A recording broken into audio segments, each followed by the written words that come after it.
Bienvenidos a través del psicoanálisis. Hoy nos acompaña el licenciado Ricardo Seijas, psicoanalista, miembro de La Cigarra y miembro del Observatorio de Políticas del Autismo de la EOL. Bienvenido, Ricardo, gracias por acompañarnos. Bueno, muchas gracias por la invitación. Sí, Me encanta estar acá. Un poco, bueno, como para empezar, quería que nos cuentes cómo llegaste al psicoanálisis y cómo llegaste también a, la atención de pibes con autismo, con trastornos graves. Ajá. Llegué al psicoanálisis como muy tempranamente, en el sentido de que cuando estaba estudiando en la facultad, ya el psicoanálisis me interesó. Hubo como un momento clave que es, quería profundizar el estudio del psicoanálisis, fui a una escuela de psicoanálisis antes de recibirme, y esa escuela, para admitirte, te tomaba una entrevista, un analista, uno de los docentes te tomaba una entrevista. Y una de las preguntas que me hizo es ¿por qué el psicoanálisis? Cuando yo todavía en ese momento no me analizaba. Y yo le contesté algo que todavía sostengo. O sea, sorprendentemente en algún punto, haber encontrado esa respuesta en ese momento, pero me parece que eso fue lo que me causó acercarme al psicoanálisis y que sigue causándome sostener el psicoanálisis. Yo dije, porque me parece que es una práctica y una teoría que respeta al sujeto, que no trata de imponerle ningún ideal, ninguna normalidad, ninguna forma de vida, sino que respeta su sufrimiento, respeta su palabra, y a partir de eso intenta ayudarlo a aquel que sufre con su síntoma. Así que empecé ahí, después empecé mi análisis, porque sin el análisis propio es imposible poder sostener la posición psicoanalista. Siempre me resultó muy interesante, diría que también hay como otro mito para mí, de mis acercamientos al psicoanálisis o mi interés por el psicoanálisis, que siempre me interesaron las novelas policiales y las películas policiales, especialmente las que tenían que ver con detectives que a partir de pistas o detalles que para la mayoría eran intrascendentes o eran entendidas según esas pistas, según el sentido común, la lectura tipo Sherlock Holmes, ¿no? Hércules Poirot, que es a partir del pequeño detalle, reinterpretar ese pequeño detalle y llegar como a lo que está detrás de la escena, ¿no? Lo que está determinando lo que sucedió y lo que está sucediendo en la historia. Ese modo de investigar a partir de los detalles, de los pequeños detalles, siempre me resultó muy atractivo. Y el psicoanálisis es de ese orden. Es una práctica que a partir de detalles que a nadie le da importancia, o sea, en el sentido común, ahora quizás el psicoanálisis está extendido y entonces esos detalles son valorados de otra manera, los sueños, los fallidos, los lapsus, ¿no? Pero inicialmente Freud lo que hizo fue justamente rescatar esas pequeñas muestras que el sujeto presentaba, que habitualmente no tenías en cuenta, eran tenidas en cuenta como fallas del sistema, se podría decir, como fallas del humano, pero que no eran importantes, no decían nada importante del ser humano. Bueno, Freud rescató eso y le dio como un valor, en realidad descubrió el valor que tenían en términos de decir algo de lo que le pasaba a ese sujeto, ¿no? En relación a su deseo, en relación a su historia, en relación a sus trabas, a sus problemas. Así que esa es como otra apoyo, se podría decir, de algo que me interesaba de antes y me encontré, siempre me interesó la cuestión de la psicología, ¿no? También de cómo, esto decía también Hércules Poirot, decía cómo era importante hablar con todos los que estaban, los sospechosos, todos los sospechosos, y él lo que decía es que los sospechosos decían más de lo que querían decir cuando uno les soltaba, cuando los hacía hablar de cualquier cosa, cuando uno no les preguntaba directamente sobre el tema, sino, o sobre el hecho que estaba investigando, sino que hablen de la vida, y ahí como que se terminaban cayendo en diciendo algo que no querían decir o que no sabían qué estaban diciendo. Así que eso fue como algo que me parece que me causó, y me encontré con el psicoanálisis, que es una práctica que va por ahí, y me parece que siempre me interesó trabajar con otros para ayudarlos a salir de sus líos. Por supuesto siempre está algo de lo propio, de querer salir de los líos propios, ¿no? Y encontrar el psicoanálisis una manera de hacerlo, ¿no? Y después en relación a, me preguntabas por la cigarra, o Sí, no, por sí, ¿cómo la habías empezado a atención de tener niños chicos autistas y psicóticos. Llegué un poco tarde a eso, porque en realidad yo empecé recién hace 10 años, o sea, 15 años después de recibirme. De hecho, lo tenía como una especie de materia pendiente, el trabajar con psicosis en principio, ¿no? Cuando me acerqué a la cigarra, por invitación del que es el coordinador, Gustavo Latopolsky, un amigo en ese momento que me invitó a participar. Yo hasta ese momento no tenía, yo atendía niños, atendía adultos, adolescentes, pero en general neurosis o algunos sujetos que sufrían de adicciones quizás, pero muy pocos pacientes psicóticos. Y no tenía ninguna práctica institucional en eso. No había pasado por ningún equipo que atendiera a sujetos psicóticos. Bueno, cuando me invitan, lo primero que en ese momento estaba como más presente la cuestión de la psicosis infantil. Y el autismo estaba, se podría decir ahí, también, pero estaban como ambos sufrimientos, ambos modos de sufrir tratados en la cigarra. Y bueno, con cierto miedo, con cierto temor, de hecho, por eso yo creo que no me había acercado antes, ¿no? Como cierto prejuicio acerca de la clínica de la psicosis, y especialmente la psicosis en ese momento. Pero también con preguntas, no sé, la verdad me resultaba un desafío, ¿no? Resultaba un desafío pasar ese temor y trabajar con estos pacientes.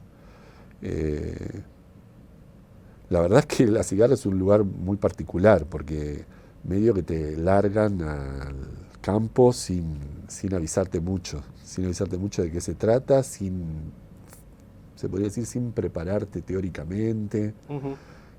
Gustavo tiene la idea de que no es necesario saber mucho de los pacientes en términos individuales para trabajar en el taller. Por supuesto, hay como cierta condición que sería que uno esté interesado en el psicoanálisis, que tenga algún análisis personal. Eso es necesario sobre todo porque es una clínica que en principio puede producir mucha angustia, ¿no? Sí. Es una clínica que no permite la identificación, no permite darle sentido fácilmente a lo que está sucediendo, que es difícil encontrarle qué hacer, ¿no? Sobre todo cuando el psicoanálisis es una práctica de la palabra y del sentido, habitualmente. De hecho, surgió así. Y de hecho, el psicoanálisis tradicional, el psicoanálisis que es el del paciente que habla, el analista que interpreta, el paciente que está en el diván y asocia libremente, y el analista dice algo sobre eso, o sea, un tratamiento que es básicamente por la palabra y por la interpretación y por el lazo que se genera, que en el psicoanálisis llamamos transferencia. Eso no resulta en los pacientes psicóticos y autistas. Ese modo es un modo contraindicado, uno podría decir. Y tomando lo que decías antes, esa cuestión detectivesca en el tratamiento con pibes graves es difícil de desplegarla, porque es más bien construir una historia, para decirlo de alguna manera. Es distinto. A mí me parece que hay algo que se sostiene, si uno hace cierta homología, es posible hacer una homología de el dispositivo analítico en el caso de la neurosis y el dispositivo analítico en el caso del autismo. En este sentido, en el sentido de que también en el autismo hay que prestar atención a los detalles. También a esas cosas ínfimas que habitualmente se consideran en la sociedad, habitualmente, ¿no? Tanto los padres, los educadores, quien se encuentre con estos niños, es muy fácil que tanto los padres como los docentes digan, este es un niño que no hace nada, por ejemplo. Y uno dice, pero ¿cómo no hace nada? No, lo único que hace es quedarse debajo de la mesa y golpeando una pelotita. Pero ¿cómo entonces? No hace nada, ¿no? Hace eso.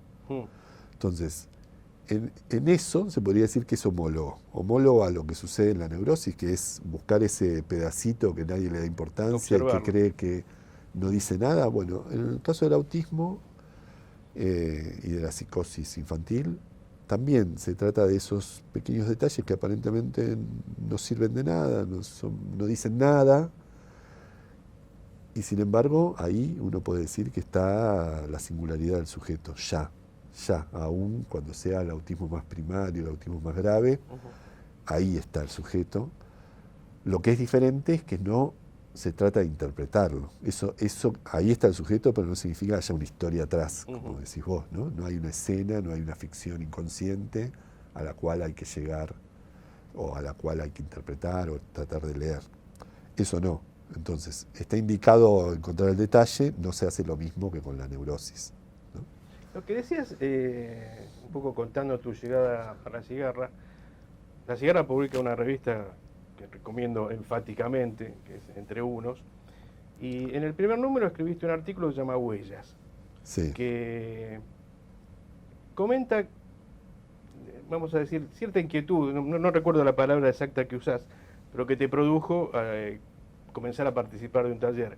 Lo que tengo más presente es que vos no encontrabas una demanda, y eso te hacía pensar cómo abordar el tema. ¿Cómo lo pensás? Si podés contarnos un poco esta cuestión. Sí, bueno, y cómo justamente esto diferencia. que te decía antes, ¿no? Que el planteo de Gustavo es un poco confiar en la posición de quien está interesado en atender estos sujetos, este sufrimiento. Y confiar mucho en la improvisación, como en lo que sucede en el momento del taller. Por eso no le parece bien, y no nos parece bien, ya es una especie de acuerdo de equipo, tener como mucho saber sobre lo que le pasa a ese paciente. Entonces, mejor ver qué pasa en ese paciente ahí y con lo poco, con el detalle que se presenta en ese momento, intervenir. Yo creo, no lo recuerdo bien, mi propio artículo, pero me parece que la cuestión era que yo no recibía ninguna demanda del propio equipo, se podría decir la propia institución, el servicio, cualquier servicio de psicopatología o de salud mental, en general, cuando uno empieza a trabajar te dice, mirá, bueno, hay que hacer esto, lo pensamos así, el tratamiento es así, te da una serie de pautas y de lo que hay que hacer o de lo que se espera de vos. Ahí medio que eso estaba ausente. Así que te deja en una especie de borde donde estás solo con lo que hay que hacer en ese momento. La verdad es inquietante. Si uno pasa ese primer momento de inquietud, la verdad es muy liberador, porque hay algo así como de permiso de inventar sin que haya una especie de mirada que indique si está bien o si está mal, ¿no? Después se lee, no es que uno siempre acierta, obviamente. No funciona, no sirve, se equivocó, la pifió, puso su neurosis en vez de una lectura que le permita algo al sujeto con el que estás trabajando. Pero no, me parece que una cosa que yo encuentro en La Cigarra es muy que anima mucho a los que participamos ahí, es esa ausencia de una mirada que juzgue el trabajo de los practicantes. Pero en un primer momento, casi todos, el testimonio de todo lo que pasa por ahí es que hay un primer momento de rareza, de cómo ¿y qué hago entonces? ¿Por qué el coordinador no me dice? ¿Por qué Gustavo no dice? ¿Por qué no Ricardo no nos dice? ¿No? Es complicado ese primer momento, es raro en relación a otras instituciones, me parece. pero después cuando se pasa es lindo, es interesante. ¿Y los talleres son también cuestiones que van improvisando o ya están establecidos y los participantes de la cigarra se suman allá a un taller armado? No, hay algo, está buena la pregunta, porque por lo que dije recién pareciera que es como pura improvisación. Y en realidad no. Esta pura improvisación que por un lado se sostiene desde la coordinación, está articulada a un modo de dispositivo de talleres que es bastante estricto, ¿no? O sea, cada uno de los talleres tiene una serie de consignas que van marcando como las actividades el tiempo del taller, ¿no? Hay un primer momento donde se hace tal cosa, hay un segundo momento donde se hace tal otra, termina de tal otra, siempre igual. O sea, el taller tiene una especie de máquina simbólica que funciona siempre igual, que la sostiene el coordinador, ¿no? El coordinador hace la consigna, va llamando a cada participante a cumplir la consigna, después hay un segundo tiempo de la consigna, un tercer tiempo y el final. Así que eso es una estructura como bastante rígida, se podría decir, repetitiva, pero que tiene, me parece, la doble función de aliviar a los pacientes que necesitan esa repetición, ¿no? Sabemos que los sujetos autistas la repetición es algo muy importante para ellos, que los alivia muchísimo porque les ordena el mundo. Y al mismo tiempo los propios practicantes, ¿no? Los propios analistas están ahí como acompañantes, porque sabemos hacia dónde va el taller. Entonces eso nos permite como atender a la singularidad de cada niño que está ahí en el taller y su conexión es como una brújula, las consignas del taller, la estructura del taller, para trabajar con ese paciente, con el que cada uno, habitualmente cada acompañante trabaja con uno, con dos, ¿no? Hay bastantes practicantes dentro del mismo taller. Sí. ¿Hay algún acompañante que está participando? Sí, hay chicos que necesitan más ¿Con más tener asistencia uno. sería o lo piensan de otra manera? Lo pensamos, bueno, ahí ya tendríamos que empezar a hablar de cómo pensamos el autismo. Sí, ¿no? sí. Bueno, el autismo es una especie de problema mundial ahora, ¿no? Hace unas décadas la prevalencia del autismo en relación a la población general aumentó de una manera inédita y generó que esto fuera una especie de problema de salud pública, ¿no? Y empezar a haber muchísimas investigaciones y tipos de tratamientos sobre la cuestión del autismo, cómo tratar al autismo. A mí me parece que la cuestión del autismo es una especie de como caso testigo de en qué está la civilización ahora. O sea, la civilización occidental, se podría decir, para hacerlo más limitado, la sociedad occidental. ¿Por qué? Porque hay como una especie de tendencia de época de reducir todos los sufrimientos que hasta ahora se habían considerado subjetivos, psíquicos, a causas biológicas, ¿no? Una especie de eliminar lo que sea del orden de la causa psíquica, de la causa subjetiva, es sostener que todo tiene una causa biológica y por lo tanto necesita solo tratamientos biológicos, por lo tanto farmacológicos. Y en todo caso, si hay algún tratamiento psicológico, ya ni siquiera psicológico, es más bien considerado como un tratamiento de reaprendizaje, educativo, ¿no? Como una especie de corrección de la falla del sistema, ¿no? Bueno, lo interesante de esto, ¿por qué digo que es un caso testigo? Porque está esta como orientación de época, que por supuesto está sostenida en sectores muy poderosos, ¿no? La ciencia, los laboratorios, igual sostenida como una ideología de época, más allá de esto, pero donde es un campo donde hay conflicto, hay un debate que sostienen parte de los pacientes y de los familiares de los pacientes con este modo de pensar el autismo, ¿no? Una especie de falla del sistema nervioso, del desarrollo del sistema nervioso, y que entonces lo único que hay que hacer es corregir esa falla y listo, ¿no? Y entonces no considerar ni el modo de ser del autismo como un modo que tiene derecho a existencia, se podría decir. Más bien, todos estos planteos científicos es rechazar al autismo como un modo de ser, sino plantearlo como un déficit de la normalidad, teniendo al ideal, el ser humano como normal, como ideal, de a dónde debería llegar, y bueno, y si no llega está en falta en relación a eso. Y hay un debate que no impulsamos los analistas, lo impulsan los mismos pacientes que logran tener acceso al lenguaje y logran dar testimonio de su sufrimiento y de su manera de experimentar su cuerpo, el mundo, el lazo con los otros, el lenguaje mismo.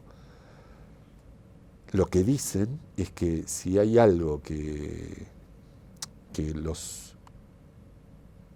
los arruina, se puede decir, los hace sentir peor, los hace sufrir más, es ese modo de tratarlos. Ese modo de tratarlos donde no se los considera sujetos, se los considera una especie de cuerpo fallado, nada más. Y donde no se tiene en cuenta la propia palabra de los sujetos autistas sobre su experiencia, sobre su modo de ser y sobre las soluciones que van encontrando. Así que ahí hay muchos testimonios, bueno, hay testimonios los más famosos, Donna Williams y Temple Grandin, que son dos autistas de alto nivel, se podría decir, o de funcionamiento, de alto funcionamiento, que han escrito libros autobiográficos, ¿no? Una es norteamericana, otra es australiana, que falleció hace un par de años, Donna Williams, pero escribieron libros fantásticos sobre su experiencia, los recomiendo para los que les interesa la cuestión del autismo, porque aprendemos mucho de esos testimonios, muchas cosas, ¿no? Pero en principio una, que es que ellos tienen una posición en relación a la vida, en relación a la existencia, en relación al lenguaje,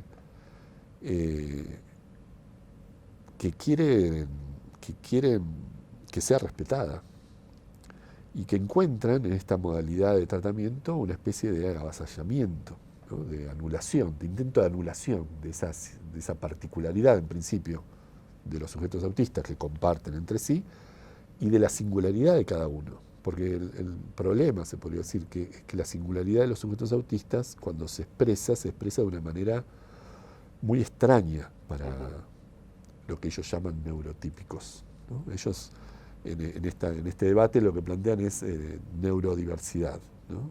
¿Qué quiere decir eso? Que existirían los que tienen un sistema nervioso normal, ¿no? Y los que tenían un sistema nervioso distinto. Y ellos serían los que tienen un sistema nervioso distinto, que no significa fallado, es distinto. Sienten distinto, perciben distinto, lo que hace que entonces se armen muchas cosas de lo simbólico y lo imaginario distinto, y de su propio cuerpo, de lo real, del placer, de la satisfacción también distinto. Y ellos lo que sostienen es eso. Están los neurotípicos y están los neurodiversos, ¿no? Y en todo caso, lo que los neurotípicos tenemos que hacer es tratar de entender justamente cómo funcionan ese otro tipo de sistema nervioso. Ellos lo piensan así. Me parece que debemos aprender de eso, de que efectivamente es un modo de funcionamiento subjetivo. El psicoanálisis diría subjetivo, no es nervioso, simplemente. Es otro modo de estar en el mundo, de existir en el mundo, que hay que respetar. Y que en todo caso no es que no tengan problemas por ese modo de ser o modo de existir en el mundo, tienen muchísimos problemas, pero en todo caso hay que acompañar algo que ya está en ellos, que es un intento de solucionar ese problema. La idea de que los sujetos autistas simplemente quieren permanecer encerrados y aislados del mundo es una idea completamente errada, y los testimonios de los sujetos autistas señalan eso. O sea, los que logran salir de ese aparente caparazón, como se lo ha llamado, ¿no? O burbuja autista. Los que logran salir, lo que dicen es que en el momento en que estaban en el caparazón, sufrían. O sea, no era simple, qué contento que estoy acá encerrado, solito, sin que nadie me alcance y sin tener que hablar y sin tener que escuchar a nadie. No, había ahí una especie de tensión, de sufrimiento en relación a no entender el lenguaje, no entender qué se le dirige, no entender al otro, de no ser entendidos, ¿no? De ser rechazados, porque bueno, no es solo la ciencia el que rechaza a los sujetos autistas, ¿no? La singularidad del sujeto autista, sino que en general a la sociedad le resulta muy difícil alojar sujetos que se presentan de una manera que es extraña, ¿no? Decididamente extraña, y que pareciera, en esto que decía antes, ¿no? Que la manera que se presenta es completamente fuera de sentido, no se entiende nada, porque no comunican, es algo completamente fuera de las significaciones comunes, ¿no? Las significaciones sociales. Entonces es lógico que puedan pasar desde el rechazo, ¿no? Que resulte tan incomprensible que uno no pueda alojarlo, hasta el intento coercitivo de educarlo, ya sea por el lado del aprendizaje, por el lado de la conducta, ¿no? De las reglas, que tratar de forzar el cumplimiento de normas sociales o reglas, porque, bueno, son sujetos que están por fuera, en cierto sentido, de lo social, y que efectivamente se presentan rompiendo lo social. Sí, sí. Entonces, volviendo a lo del taller, ¿cuál es la función de los practicantes, ¿no? Hay un modo particular de los sujetos autistas que fue captado hace unos años por psicoanálisis, que es un modo especial de uso del otro, ¿no? Del uso del cuerpo del otro. Los autistas necesitan muchas veces un otro que esté ahí al lado suyo para sostener su propio cuerpo. Es una especie de espejo en lo real, ¿no? Que se le dio llamar doble, ¿no? Entonces el recurso del paciente autista a una persona que esté ahí al lado suyo, que a veces no necesariamente es una persona, a veces es un muñeco, a veces puede ser un personaje de la televisión o de la cultura, ¿no? Que tiene ciertas características, y entonces se produce como cierta identificación con ese personaje. Pero en el caso de cuando necesita una persona,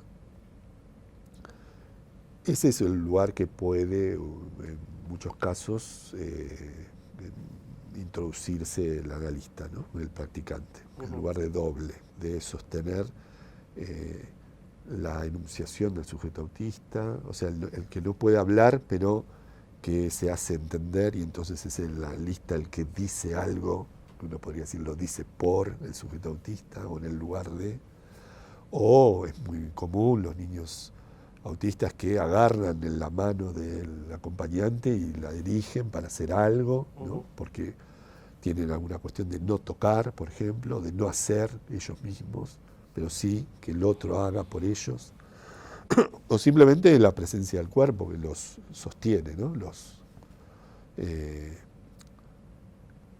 Hace que su cuerpo cobre forma, cobre vida, se anime, ¿no?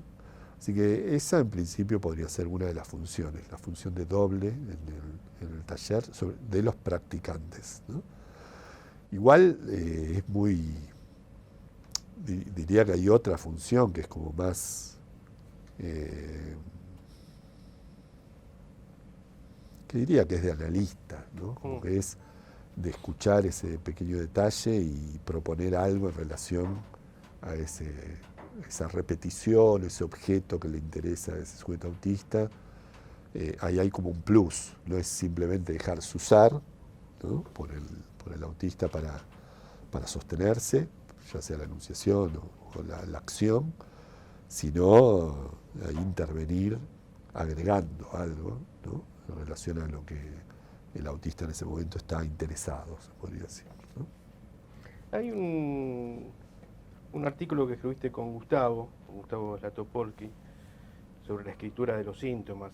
No recuerdo exactamente, Sí, que fuera en 2010, y creo que este año sí, volvieron sobre ese artículo. sí, Había algunas viñetas clínicas y hay una que me resultó muy interesante, de Gustavo Leo, porque, si no entiendo mal, el mismo niño que concurría, o adolescente, propone un taller y se lleva adelante, el taller de magia. sí, ¿Es así?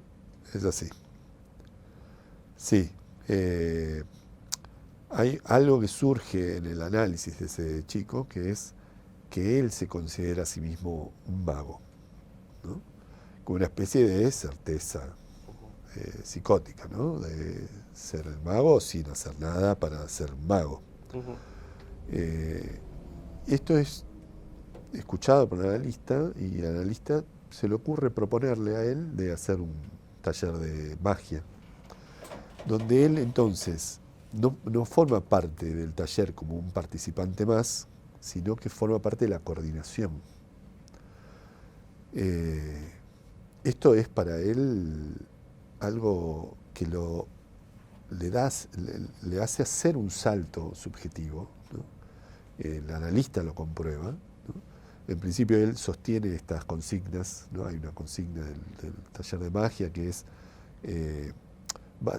un solo truco que se repite, que hay una especie de bolsa donde se mete cada niño que participa, y los analistas también, porque la característica del taller de los talleres de la cigarra es que los practicantes participan igual que los niños. ¿No hay asimetrías entre los coordinadores o sí? La única asimetría hay entre el que coordina y los participantes, pero los analistas participantes, los que están acompañando a los niños, participan de las consignas. O sea, no es que solo los niños participan. Entonces, por ejemplo, en el taller de magia, que es elegir un objeto y hacerlo desaparecer para ponerlo dentro de la bolsa mágica y hacerlo desaparecer, los analistas también participan. El muchacho que estamos hablando, que es al que se le propone ser el mago del taller, él se cree ser el mago, ahí él no está haciendo una ficción, ¿no? Bueno, lleva adelante el truco, hace toda la presentación, después el truco, la aparición y la desaparición y la aparición del objeto, todo como una especie de show de magia. Y lo más interesante es que, y uno podría decir también lo extraño, es que esto que él sostiene y sigue sosteniendo y sostuvo durante varios años en el taller de magia no implicó que fuera del taller de magia él se considerara un mago. Es como si él hubiera podido reducir esa certeza a un espacio y al mismo tiempo eso, haber localizado ese punto singular de goce, ¿no?, y loco en algún punto, ¿no?, le permitió como en el mundo hacer otras cosas. Es como si hubiera podido acotar su locura a un punto espacial, a una práctica particular, a un nombre, un lugar donde se lo nombra como mago, y después en el resto de su vida puede hacer otras cosas, ¿no? Es interesante, me parece, en el punto siguiente, ¿no? Yo me preguntaba cómo pensás la cuestión de la transferencia, ¿no?, ese aspecto central de nuestra práctica en el tratamiento de estos niños, ¿no? Por toda esta dinámica que vos contás del taller, toda la participación de los practicantes, cómo se da, no sé si se llama la relación que se establece entre los practicantes y los chicos en relación a lo que decía recién de la transferencia. ¿Cómo lo pensás? Bueno, la transferencia es como es un gran problema en la cuestión del autismo. Lo fue y lo sigue siendo en relación a la psicosis. Porque de hecho el psicoanálisis nació en relación a cierto tipo de sujetos, que el psicoanálisis llama neuróticos, que tienen como la predisposición a enlazarse con el otro, ¿no?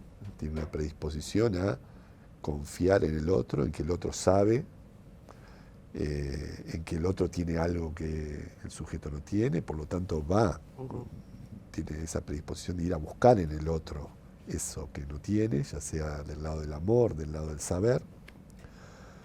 Esto fue la invención de Freud, pero después los analistas se fueron encontrando con sujetos psicóticos y ahora en las últimas décadas con sujetos autistas, y les ha interesado hacer algo, les ha parecido que el psicoanálisis también puede aportarles algo, aunque es verdad que del lado de estos sujetos no hay ese interés por el otro, en principio diría yo.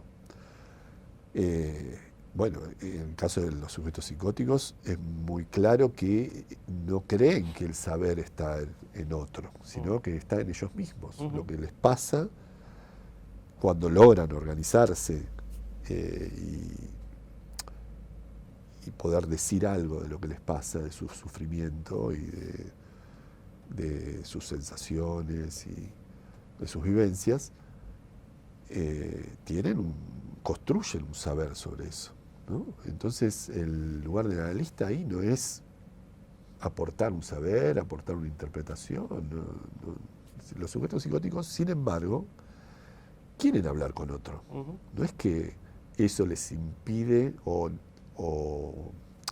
no tienen por eso la necesidad de hablar con otro de ese saber que ellos tienen. Casi diría, es absolutamente necesario para ellos que ese saber pase por el otro, ¿no? Pero no con la misma función que tendría en el caso de la neurosis, que sería para descifrar algo, para descubrir algo que habría en esas palabras que se dicen. En el caso del autismo, eso es más radical todavía, porque, bueno, todos sabemos, ¿no? Los síntomas del autismo primario es este encierro, básicamente, está como este aislamiento, esta renuncia al lenguaje, al hablarle al otro y al escuchar al otro, ¿no? Los llamados que uno le puede dirigir son más bien no escuchados, no recibidos o mal recibidos, ¿no? Rechazados en acto, en el cuerpo, ¿no? Con gritos, con corridas. Hay muchos síntomas de ese rechazo del otro. Por lo cual se hace como mucho más difícil pensar qué lugar entonces para un analista ahí, cuando aparentemente el autista no requiere nada del otro.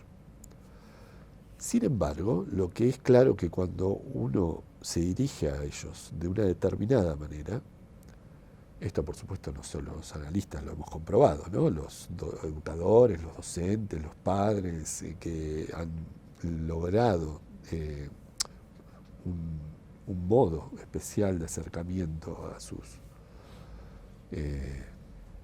autistas, los autistas responden. O sea, claramente hay la posibilidad de una respuesta, y diría, y no solo por los testimonios, sino por lo que efectivamente les pasa a los niños que están tan complicados y tan encerrados, necesitan responder. O sea, hay algo de esto que decía antes de los testimonios de los sujetos autistas que sufren del encierro. El asunto ahí es que los sujetos autistas hablan una especie de lengua privada, ¿no? Tienen una especie de lengua de pequeños pedacitos, fragmentos, y que no es hablada incluso, ¿no? Es con el cuerpo, es con los gestos, es con las acciones. Entonces exige una especie de esfuerzo del lado del otro, que es ponerse a entender cuál es la lengua, cómo está hablando, cómo se está manifestando, ¿no? Y de tratar de hablar en ese mismo idioma, ¿no? Así que Lo que se comprueba, luego de pasar ese primer momento de puro aislamiento, ¿no? De puro rechazo, si uno logra conversar en los términos que nos plantea el sujeto autista, que es por fuera del lenguaje, ¿no? Es con el objeto, es con los objetos, es con los movimientos, es con el espacio, es con el cuerpo, ¿no? Es mirar, no sé, mirar para otro lado, hablarle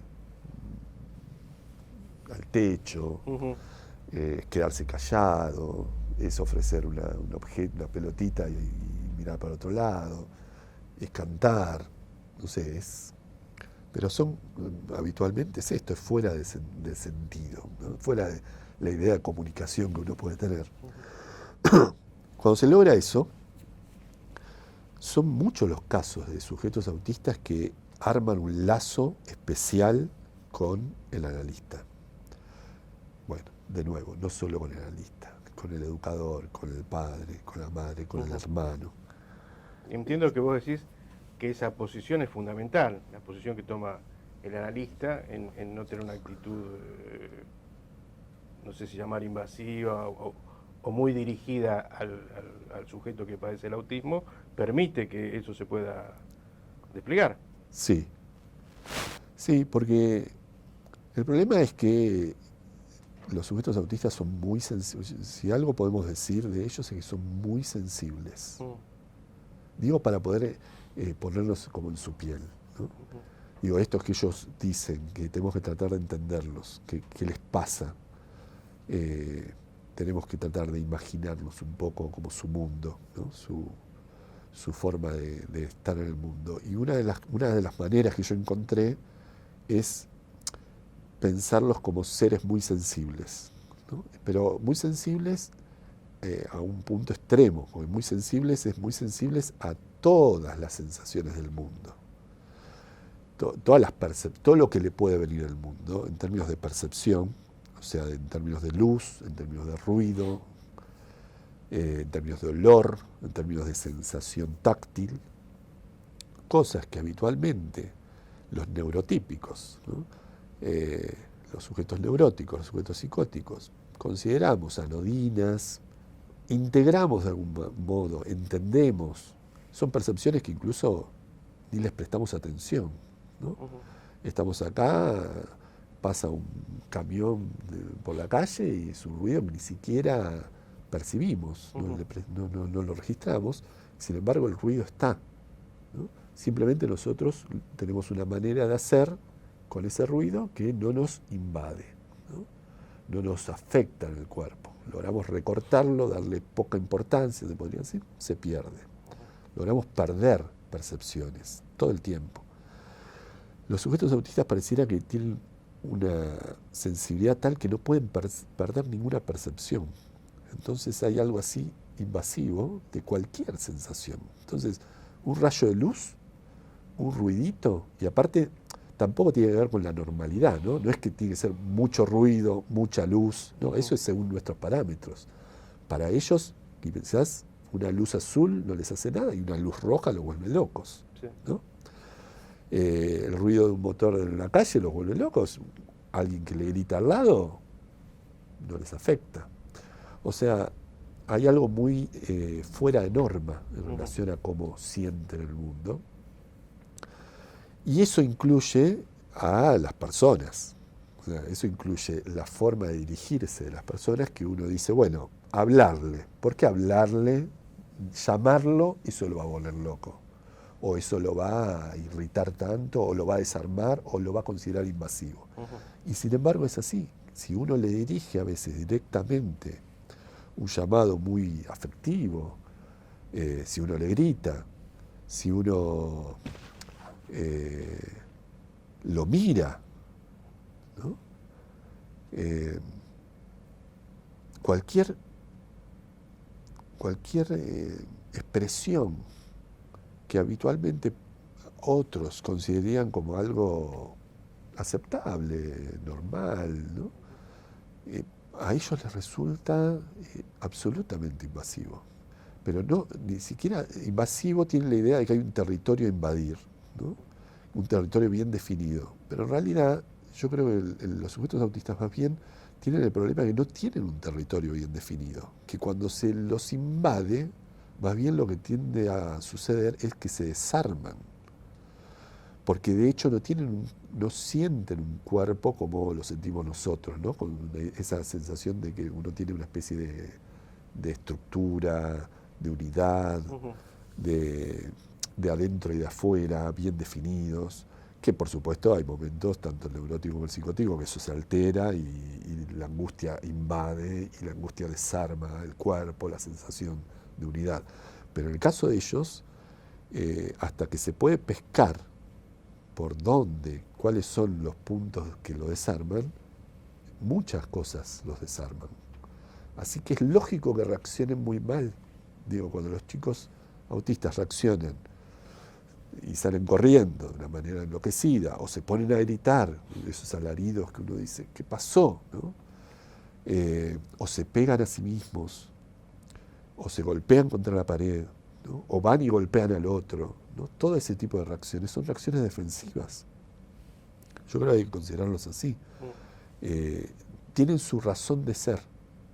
Y una de las cosas para mí importantes, que es un poco un paréntesis en relación a esto que te estoy diciendo, pero una de las cosas, una de las funciones que tienen me parece a mí, los psicoanalistas que trabajamos con autistas, es tratar de transmitir esto que les pasa a los sujetos autistas. De la misma manera lo hacen ellos los que pueden, ¿no? Escucharlos, en principio sería como lo primero, pero lo otro que nosotros podemos aportar es una lectura sobre esas reacciones, que no son reacciones arbitrarias, caprichosas, locas, sin sentido, no, tienen un sentido.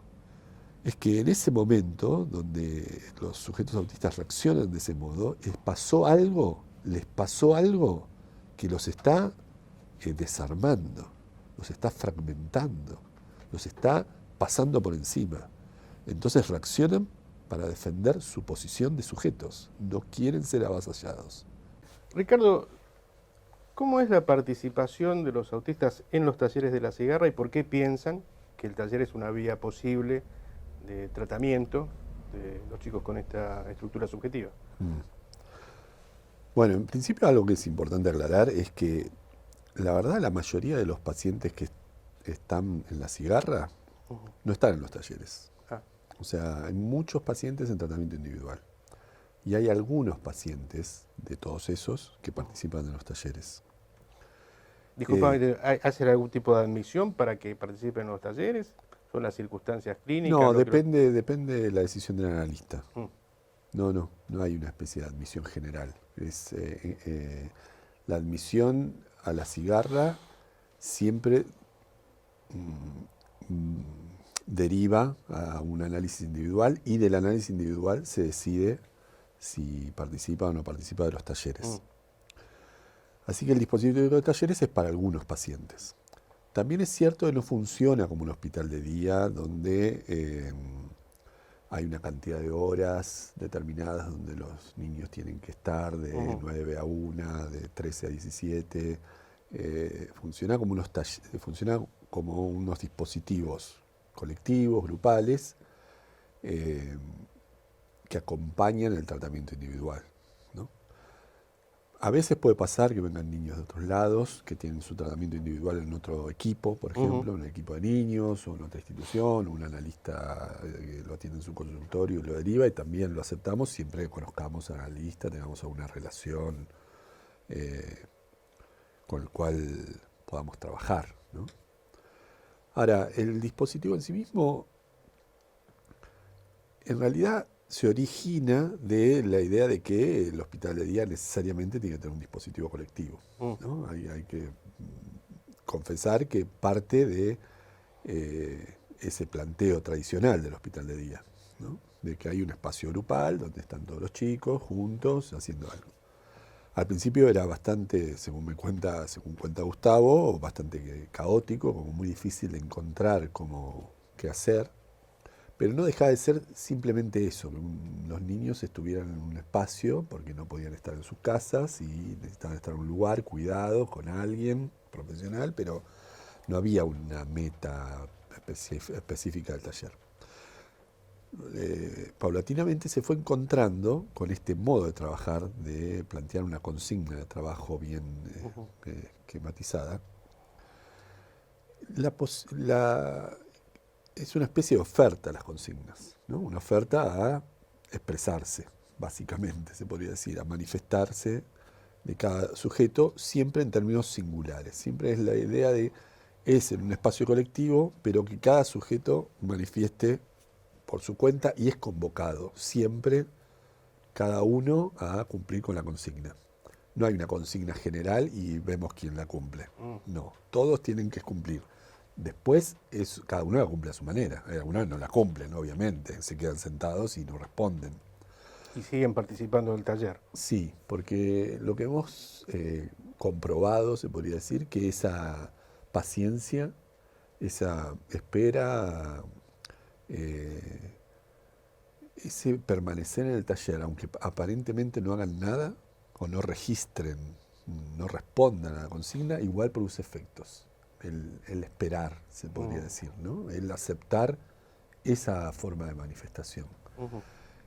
Por supuesto también la consigna tiene algo de demanda, ¿no? De dirigirse al sujeto autista y lo que habíamos hablado antes, que puede resultar invasiva, pero lo que es llamativo es que esto claramente depende de cómo uno lo dice, cómo el analista lo dice, cómo el coordinador lo dice, porque si uno lo dice sin hacer de eso una demanda a cumplir sí o sí, para los sujetos autistas no es invasivo. Lo que es invasivo es esta cuestión de ir hacia el sujeto autista para que haga lo que uno le está pidiendo. Ahora, si uno acepta que puede no hacerlo, pueden tranquilamente permanecer ahí y como muchas veces pasa, uno cree que no registran, pero en realidad registran muchísimo. Uno lo comprueba a tiempo después, ¿no? Cuando hay algo que uno dijo y de pronto retorna y no pensó que no había escuchado, por ejemplo. Sí, vuelvo, la verdad que me impactó mucho este artículo de Huellas, ¿no? Están los otros sobre el deseo del analista, otro en el cual trabajas un taller de teatro leído, pero que creo que es con adultos. Sí. Pero ahí decís algo que me parece que tiene que ver con lo que estás señalando ahora, es que hay una oferta por parte de, no sé si del que conduce el taller o de la actividad misma, que por un lado marca una diferencia, vamos a decir, con el tratamiento de la neurosis, en el sentido de la demanda, pero también habla de como cierta posición, no sé si eso ya no lo decís vos, lo pienso yo, quizás más activa por parte del analista en este ofertar, ¿lo piensan de ese modo? Sí, sí, absolutamente. Y aparte lo que tiene distinto al análisis individual es esto de que hay un para todos.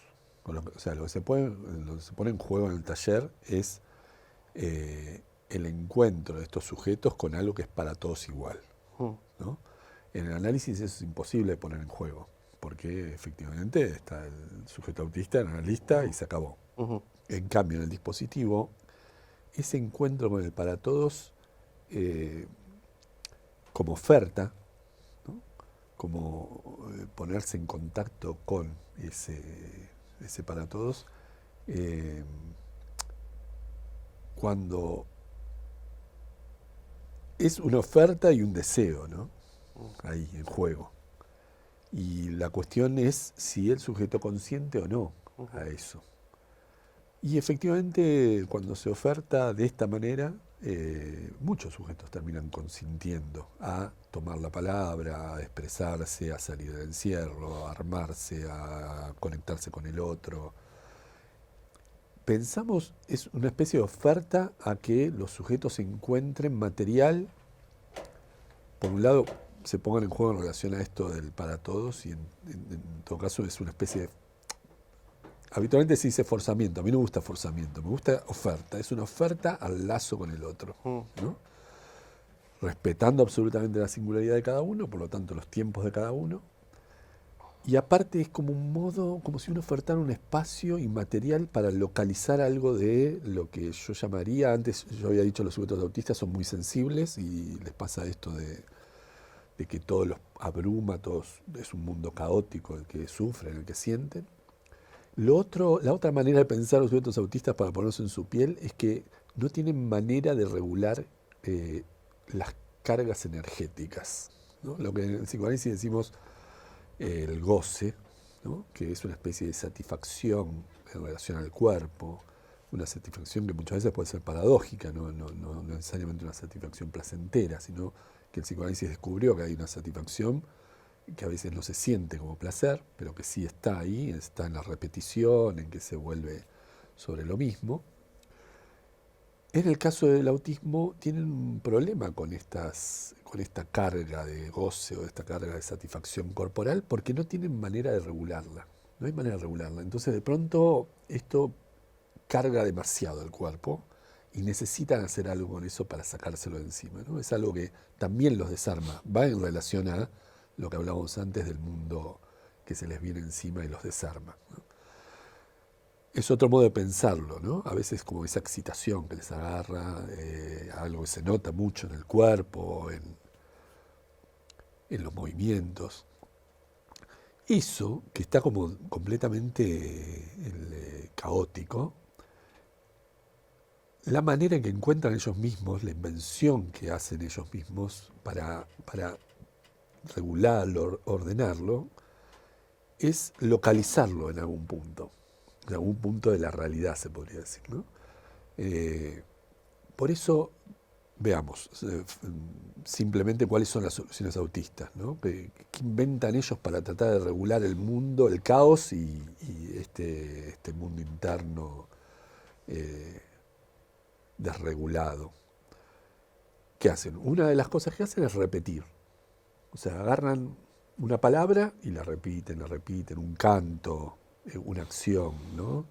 Se mueven siempre del mismo modo, agarran la pelotita y la mueven siempre del mismo modo, caminan, hacen circuitos de caminar, de moverse, pero siempre lo mismo, ¿no? Es como si hubieran encontrado ahí como una manera de canalizar, localizar el goce en un punto. Eso hace que se ordene. Está eso y todo lo demás. Entonces, eso funciona como una especie de defensa de todo lo demás. De cuando algo viene a irrumpir, bueno, se agarran de eso. Es como una especie de mojón, de brújula. La repetición es una, el doble es otra de lo que hablábamos antes. Esto de sostenerse en alguien o en algo que funcione como una imagen corporal. Había un chico, por ejemplo, que atendía un analista de la cigarra que había tomado a los Minions como doble. Y entonces él dibujaba Minions, miraba las películas de los Minions, todo el tiempo, todo el merchandising de los Minions, hasta que armó una remera de Minions. Y al final se terminó nombrando Minions, ¿no?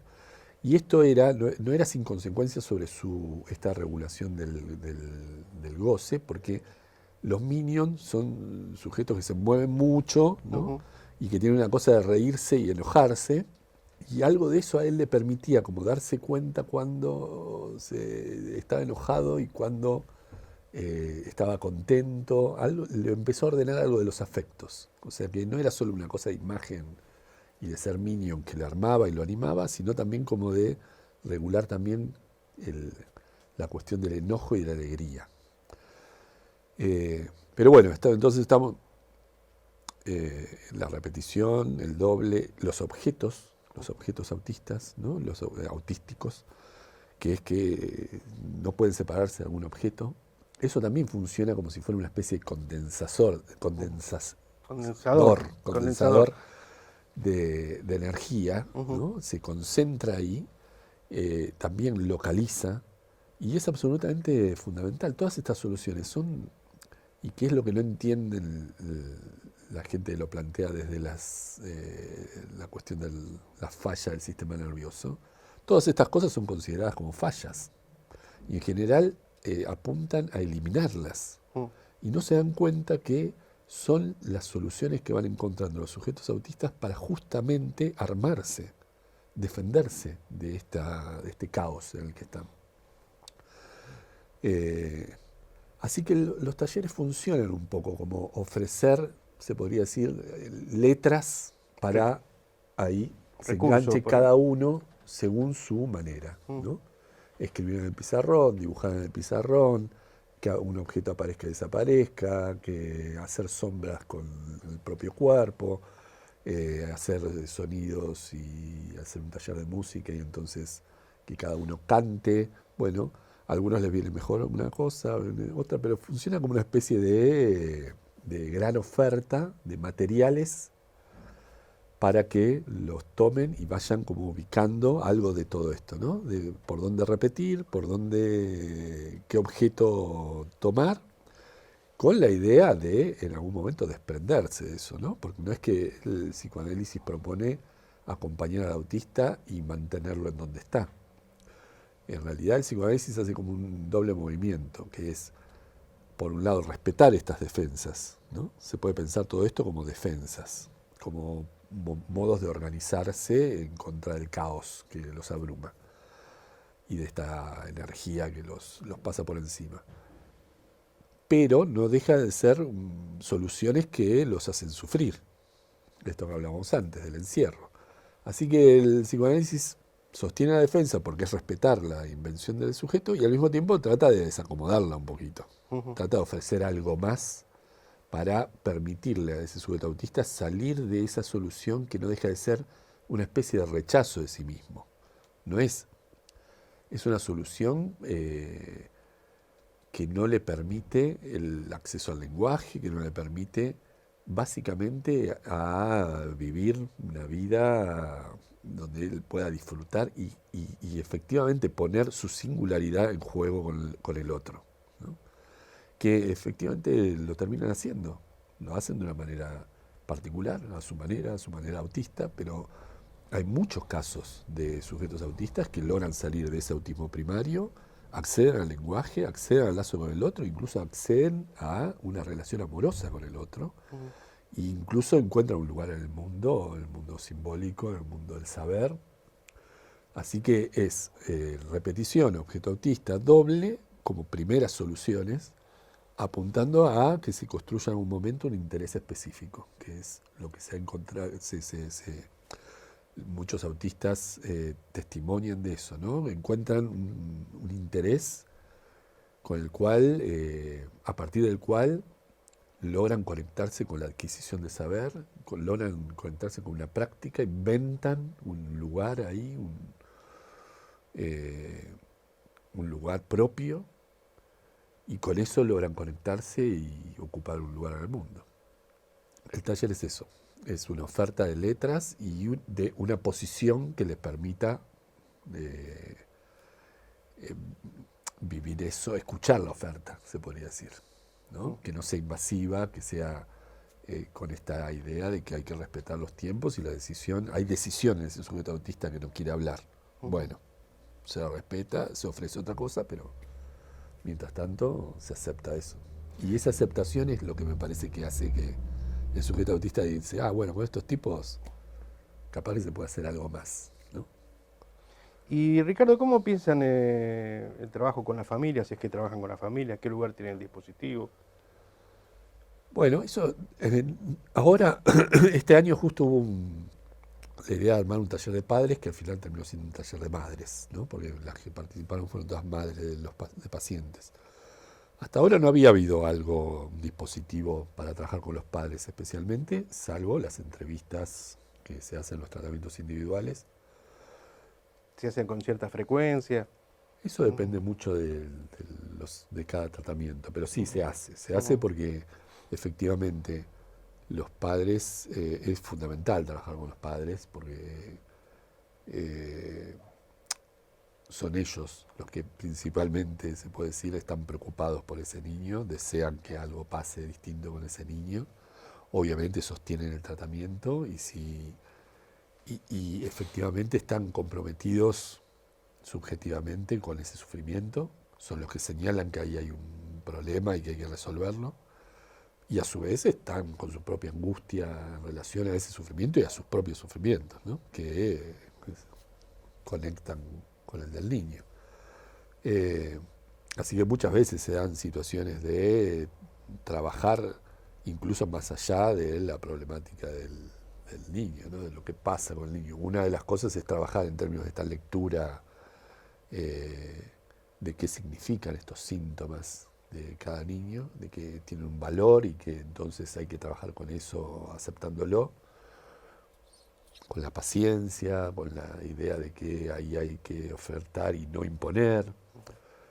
Hay que trabajar sobre esa posición, pero también hay como una vía que es ya trabajar sobre cada padre como sujeto, ¿no? Y que a veces cuando se abre esa vía es como muy promisoria para el propio análisis del niño, como poder que ese padre salga de ese lugar de puro padre, no pura madre, que está tomada por el síntoma de ese niño, que aparte en el caso del autismo es muy difícil no estar tomado por ese síntoma porque es muy trabajoso, ¿no? Es muy difícil convivir con un niño autista en muchas ocasiones, es un desafío permanente, exigente.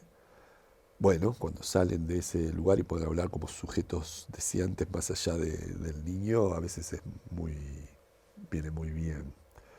Se hizo este taller con madres, fue muy interesante porque sobre todo no se planteó como un taller terapéutico, sino como un lugar donde pudieran hablar de lo que les pasa con sus hijos, también de lo que les pasa más allá de sus hijos, así que se armó esa doble cosa, como de hablar como madres y como mujeres. Y les propusimos, nosotros hacemos un posgrado en las cigarras, este año hicimos sobre lógica de la cura en psicosis y autismo, y había un espacio de invitados y les propusimos a algunas madres que vengan a presentar su experiencia en relación al tratamiento de sus hijos en términos amplios, ¿no? De qué les pasó con sus hijos en relación al hospital, a la escuela, como a la integración y el tratamiento de sus hijos. Y les resultó muy interesante a las propias madres ese desafío. Aparte, realmente lo tomamos como un momento de aprendizaje. O sea, nosotros fuimos ahí a escuchar, a ver lo que nos podían transmitir sobre su testimonio, sobre su saber hacer con sus hijos. Fue algo armado, la idea es que se lo tomaran como en serio, que era una especie de clase que los tenían que dar, y les resultó, como digo, muy interesante, estaban muy entusiasmadas, les resultó muy interesante, reanimó el trabajo en el taller. Tenemos la idea de que es importante el trabajo con los padres también políticamente, que este debate que decía antes que se está dando en nuestra sociedad y que se va a dar en la Argentina en algún momento sobre si el psicoanálisis puede seguir atendiendo autistas o no, porque eso es lo que pasó en Francia hace poco, que se intentó que el psicoanálisis no atienda así directamente por ley, o sea, una decisión del Estado, ¿no? Del Ministerio de Salud, la ley, diciendo que solo los tratamientos TCC eran tratamientos eficaces y el psicoanálisis no, lo cual significa que entonces las obras sociales y las instituciones públicas no van a poder ofrecer psicoanálisis y pagarlo. Es gravísimo porque elimina una de estas cuestiones que estamos planteando, que es la elección de los sujetos, ¿no? De cómo se quieren tratar. Y a esta discusión se va a dar acá y como en otros lados también se sostiene esta discusión, no solo con los psicoanalistas, sino con los familiares y los propios sujetos autistas que se atendieron con psicoanalistas y estuvieron conformes con su modo de atenderlos. Acá también va a hacer falta en algún momento que los padres nos apoyen, si por supuesto están de acuerdo, ¿no? Y si les parece que les resultó, que el psicoanálisis siga siendo una oferta para atender a autistas. Bueno, Ricardo, tenemos que ir cerrando. Te agradezco mucho tu participación, espero que te hayas sentido cómodo en Muy esta cómodo. actividad. Muchas gracias por la invitación. Aprovecho también para agradecerte y felicitarte por la revista Entre Unos, que se la recomiendo a todos. Está en la web, la googlean y la encuentran. Y después, bueno, La Cigarra es un espacio, entiendo yo, de gran producción, de invención, así que también hay actividades que hacen durante el año. ¿Puedo decir una? Este año vamos a hacer un posgrado que justamente se llama La transferencia en el autismo.